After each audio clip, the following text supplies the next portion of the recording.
केजरीवाल की टीम दिल्ली में घूम घूम कर बता रही थी कि कैसे छठ पूजा के लिए नकली घाट, नकली यमुना बना दी गई। यहां तक कह दिए कि पीएम छठ पूजा के लिए आने वाले हैं। और मैंने आपको कल ही पाठशाला में बताया था कि पीएम का कोई प्रोग्राम ही नहीं है जाने का छठ पूजा, लेकिन झूठे ये लोग फैला दिए कि पीएम के लिए सारी तैयारी हुई है और झूठ पकड़ा गया क्योंकि पीएम के आने का कोई कार्यक्रम था ही नहीं। पीएम मोदी की टीम तो दिल्ली में इस काम में लगी थी कि जो छठ पूजा पिछले साल तक यमुना के झाग में होती थी, वो छठ पूजा कितने भव्य और दिव्य तरीके से करवाई जाए और कैसे बिना झाग वाली और साफ सुथरे घाटों वाली यमुना में छठ हो सके। छठ का महापर्व तो खत्म हो गया, लेकिन दिल्ली में वो राजनीति खत्म नहीं हुई बॉस, जिस पॉलिटिक्स के ने पिछले कुछ दिनों में दिल्ली में बड़ा हंगामा मचा रखा है। केजरीवाल की टीम दिल्ली में घूम घूम कर बता रही थी कि कैसे छठ पूजा के लिए नकली घाट, नकली यमुना बना दी गई। यहां तक कह दिए कि पीएम छठ पूजा के लिए आने वाले हैं और मैंने आपको कल ही पाठशाला में बताया था कि पीएम का कोई प्रोग्राम ही नहीं है जाने का छठ पूजा में, लेकिन झूठे ये लोग फैला दिए कि पीएम के लिए सारी तैयारी हुई है और झूठ पकड़ा गया क्योंकि पीएम के आने का कोई कार्यक्रम था ही नहीं, ना ही पीएम को इसमें आना था, तो पब्लिक के लिए बना हुआ था। पीएम मोदी की टीम तो दिल्ली में इस काम में लगी थी कि जो छठ पूजा पिछले साल तक यमुना के झाग में होती थी, वो छठ पूजा कितने भव्य और दिव्य तरीके से करवाई जाए और कैसे बिना झाग वाली और साफ सुथरे घाटों वाली यमुना में छठ हो सके। और पब्लिक जो कर रही है बम बम है, सौरभ भारद्वाज के बोलने से होगा। दिल्ली के बेटा अरविंद केजरीवाल तो गायब है बॉस। उस सौरभ भारद्वाज आके पीसी करते हैं, सब करते हैं। केजरीवाल कहां है सन्नाटे में, किसी को पता नहीं। इनके बाद एक सीएम बनी थी आतिशी, वो भी गायब है। दो एक्स सीएम गायब हैं। जो व्यक्ति अपना चुनाव हार गया वही आजकल प्रेस कॉन्फ्रेंस करता है, सौरभ भारद्वाज।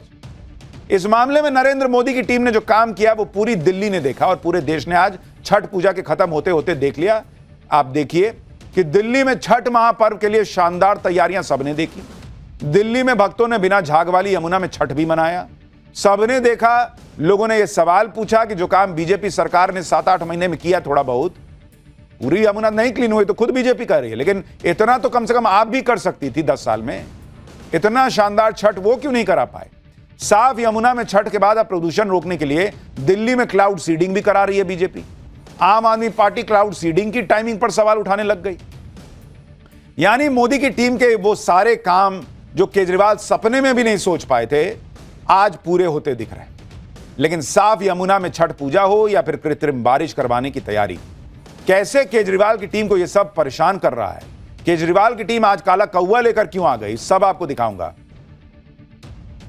दिल्ली में छठ के लिए यमुना पर जो तैयारियां थी, उस पर आम आदमी पार्टी ने जो माहौल बनाया था, उसकी हवा पब्लिक ने ही निकाल दी। पीएम मोदी के लिए छठ पर स्पेशल अरेंजमेंट वाली बात भी हवा हवाई निकली। जिस वीआईपी घाट का दावा केजरीवाल की टीम ने किया था, उस घाट पर आम भक्तों ने सूर्य देवता को अर्घ्य दिया। छठ पर आम आदमी पार्टी का नैरेटिव बैकफायर हुआ, तो अब उन्होंने प्रदूषण वाली पॉलिटिक्स शुरू कर दी। आज दिल्ली में प्रदूषण के खिलाफ क्लाउड सीडिंग कराई गई, यानी आर्टिफिशियल बारिश का प्रयास हुआ जिससे प्रदूषण कम हो सके और लोगों को प्रदूषण से राहत मिल सके। आप ये तस्वीरें देखिए, स्पेशल विमान से दिल्ली में क्लाउड सीडिंग कराई गई। अब ये क्लाउड सीडिंग क्या होती है भाई, उससे बारिश कैसे होती है, ये आगे आपको पाठशाला में विस्तार से समझाऊंगा।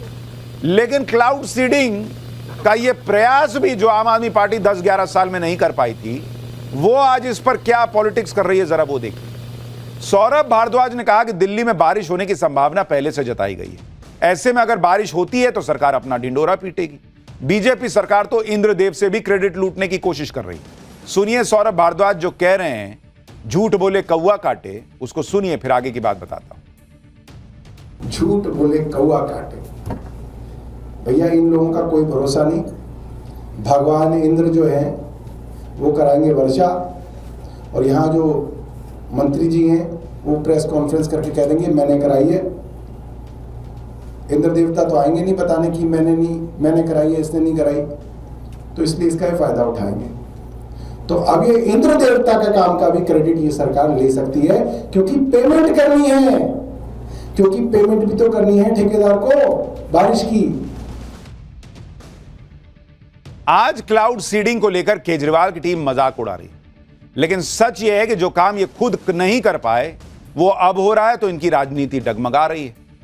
क्लाउड सीडिंग के जरिए आर्टिफिशियल बारिश कराई जाती है। दिल्ली में कैसे क्लाउड सीडिंग कराई गई वो आज आपको बताता हूं।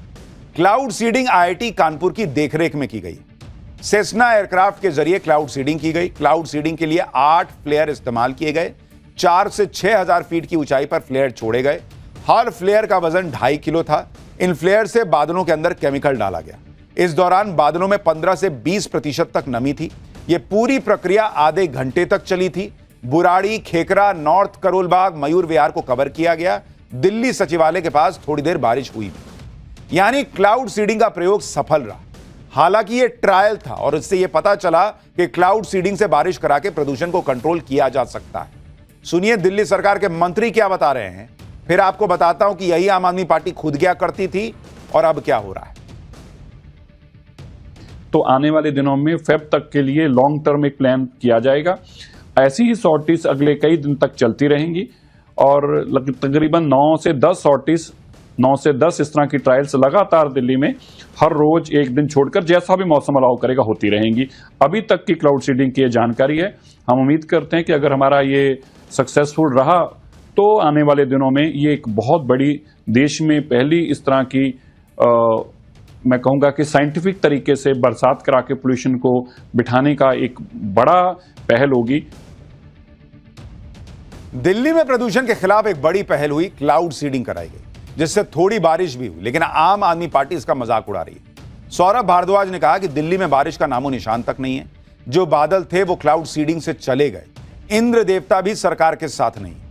आम आदमी पार्टी का भी गजब हाल है। जब क्लाउड सीडिंग कराई गई तो कह रहे थे कि बारिश तो वैसे ही होने वाली थी, क्लाउड सीडिंग की क्या जरूरत है, और जब क्लाउड सीडिंग हो गई तो कह रहे कि इंद्र देवता साथ नहीं दे रहे। चित भी इनकी और पट भी इनकी। सौरभ भारद्वाज ने कैसे क्लाउड सीडिंग का मजाक उड़ाया, एक बार वो भी देखिए। 4:30 बज चुके हैं।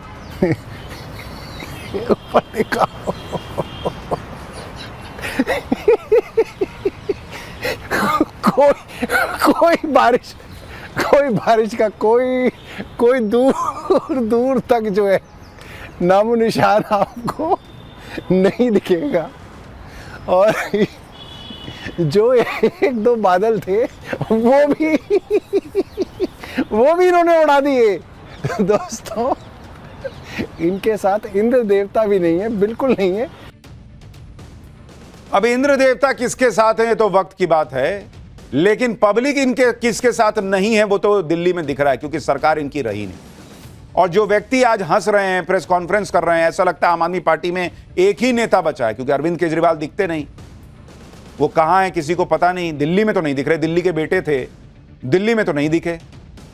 आतिशी जो उनके बाद मुख्यमंत्री बनी वो भी गायब हो गई हैं, वो भी नहीं दिखती प्रेस कॉन्फ्रेंस में। सिर्फ यही एक व्यक्ति जो है, वन मैन शो चल रहा है इनका, आते हैं प्रेस कॉन्फ्रेंस करते हैं, चुनाव हार गए हैं तो अब थोड़ा फ्री होंगे तो ये सब कर रहे हैं। लेकिन सवाल उठ रहा है बॉस कि कम से कम आप जो पॉलिटिक्स कर रहे हैं उसमें सीरियसनेस तो हो। एक तरफ कह रहे हैं बादल तो है ही, बारिश तो होनी थी, फिर दूसरी तरफ कह रहे हैं बादल है ही नहीं, चला गया, देखो बादल भी चला गया। क्लाउड सीडिंग की प्रक्रिया कैसे होती है ये आपको जानना चाहिए, क्योंकि ये आसान नहीं होती और इसके लिए सब कुछ परफेक्ट होना चाहिए। क्लाउड सीडिंग के लिए सबसे जरूरी होते हैं बादल। क्लाउड सीडिंग का प्रयोग ज्यादातर मॉनसून में होता है। क्लाउड सीडिंग में केमिकल का प्रयोग किया जाता है। Calcium chloride, silver iodide, sodium chloride, इन केमिकल को विमान से बादलों पर छोड़ा जाता है। सिल्वर आयोडाइड बर्फ के क्रिस्टल बनने में मदद करती है। जब ये क्रिस्टल भारी हो जाते हैं तो नीचे गिरने लगते हैं, गिरते समय पिघलकर बारिश के रूप में नीचे पहुंचते हैं। क्लाउड सीडिंग का सक्सेस रेट 60 से 70% तक ही होता है। और इसे और आसान भाषा में अगर आपको बताएं तो जिन बादलों में ड्रॉपलेट्स होते हैं लेकिन बहुत ज्यादा नहीं होते, उन पर जो है इस तरह का प्रयोग किया जाता है। यानी क्लाउड सीडिंग के लिए आसमान में बादल होना सबसे बड़ी चीज है। बिना बादल नहीं हो सकता। तो जो सौरभ भारद्वाज कह रहे हैं कि अरे बादल तो है ही, बारिश तो होने ही वाली है, भाई वो बादल हैं तभी क्लाउड सीडिंग संभव है, उसके बिना संभव ही नहीं है। और उन बादलों पर आप देखिए कि कैसे केमिकल डाला जाता है। ये आपको तस्वीर दिखा रहा हूं कि ये आपका विमान देख रहे हैं, ये उड़ा। मैं आपको अगर इसको दिखाऊं कि ये आप देखिए यहां पर इसका ये विमान उड़ रहा है, ठीक है, और ये जो आप देख रहे हैं ये नीचे उसने केमिकल छोड़ा, ये नीचे केमिकल आ रहा है जिससे पानी जो है वो सघन हो जाता है। पानी की बूंदें जो हैं, बादल में पानी है लेकिन उतना नहीं है, तो ये जो केमिकल बादल में जा रहा है इससे बूंदें जो हैं वो और सघन हो जाती हैं, भारी होने लगती हैं। और फिर जब चूंकि बादल में पानी जो है वो भारी हो गया और बूंदें आसपास आ गई तो बादल जो है वो बरसना शुरू होता है और ये जमीन पर बारिश हो जाती है। तो इसलिए पहला क्राइटेरिया ये है कि आसमान में बादल का होना सबसे इंपॉर्टेंट है। बिना आसमान में बादल नहीं है तो हो ही नहीं सकती क्लाउड सीडिंग। और उसके बाद ये प्रयोग होता है कि आप ये कीजिए, उसके बाद कितना हो पाएगा नहीं हो पाएगा वो देखा जाता है, क्योंकि 60 से 70% इसका सक्सेस रेट है। दिल्ली में क्लाउड सीडिंग के बाद भी वैसा रिजल्ट नहीं मिला जिसकी उम्मीद थी, और इसी का मजाक आम आदमी पार्टी उड़ा रही थी, जैसे खुश हो रही हो कि अच्छा हुआ बारिश नहीं हुई। क्लाउड सीडिंग का मन मुताबिक नतीजा क्यों नहीं मिला ये भी आपको बताता हूं। क्लाउड सीडिंग के लिए हवा में नमी और बादलों का कॉम्बिनेशन जरूरी है। क्लाउड सीडिंग के लिए हवा में कम से कम 50% नमी होनी जरूरी है, जबकि आज क्लाउड सीडिंग के दौरान नमी 15 से 20% थी। इस वजह से क्लाउड सीडिंग से उम्मीद के मुताबिक बारिश नहीं हो पाई। भले रिजल्ट जैसा चाहा वैसे नहीं मिला, लेकिन एक प्रयोग किया गया, एक प्रयास हुआ कि आगे और ट्रायल करेंगे, शायद इससे कामयाबी मिले। जो लोग आज मजाक उड़ा रहे हैं उन्होंने तो अपने समय में यह भी नहीं किया। दिल्ली की सीएम रेखा गुप्ता भी कह रही हैं कि अगर प्रयोग सफल होता है तो प्रदूषण की समस्या का एक समाधान मिल पाएगा। सुनिए एक बार। एक्सपेरिमेंट अगर सफल हो जाता है तो मुझे लगता है कि एक समाधान जो दिल्ली वासियों के लिए बड़ा महत्वपूर्ण होगा वो निकल के आएगा, क्योंकि बहुत सारी चीज़ें डिपेंडेंट रहती है क्लाउड सीडिंग पे। आपका बादल, उसमें नमी के साथ में हवाएं, ये सब कुछ किस तरीके से परिस्थितियां बनाते हैं, वो कितना सफल हो पाता है, ये अपने आप में हम सब के लिए भी नया है, क्योंकि दिल्ली में पहली बार है। पर मैं ईश्वर से प्रार्थना करती हूँ कि ये ट्रायल सफल हों और दिल्ली को इसका लाभ मिले। अरविंद केजरीवाल इस देश की पॉलिटिक्स बदलने आए थे। कोई बुराई नहीं होती अगर वो ये प्रयोग खुद करते। कोई बुराई नहीं होती अगर यमुना को जितना थोड़ा बहुत साफ करके छठ व्रतियों के लिए साफ यमुना की गई, झाग वाला पानी हटाया गया, वो खुद करके दिखा देते 10-11 साल। लेकिन आखिर आते आते उन्होंने कह दिया कि अरे यमुना पे वोट नहीं पड़ेगा, मुझे पता है। हर चीज वोट के लिए कीजिएगा बॉस, तो वैसे भी वोट नहीं पड़ता है। ये पॉलिटिक्स में बेसिक रूल है जो नरेंद्र मोदी पिछले 11 साल से समझा रहे हैं कि काम करते जाइए, काम अच्छा होगा, प्रयोग करते जाइए, प्रयास करते जाइए, अच्छा होगा, पब्लिक अपने आप वोट देगी। वोट के लिए खाली काम की जगह तो नहीं पड़ पाएगा।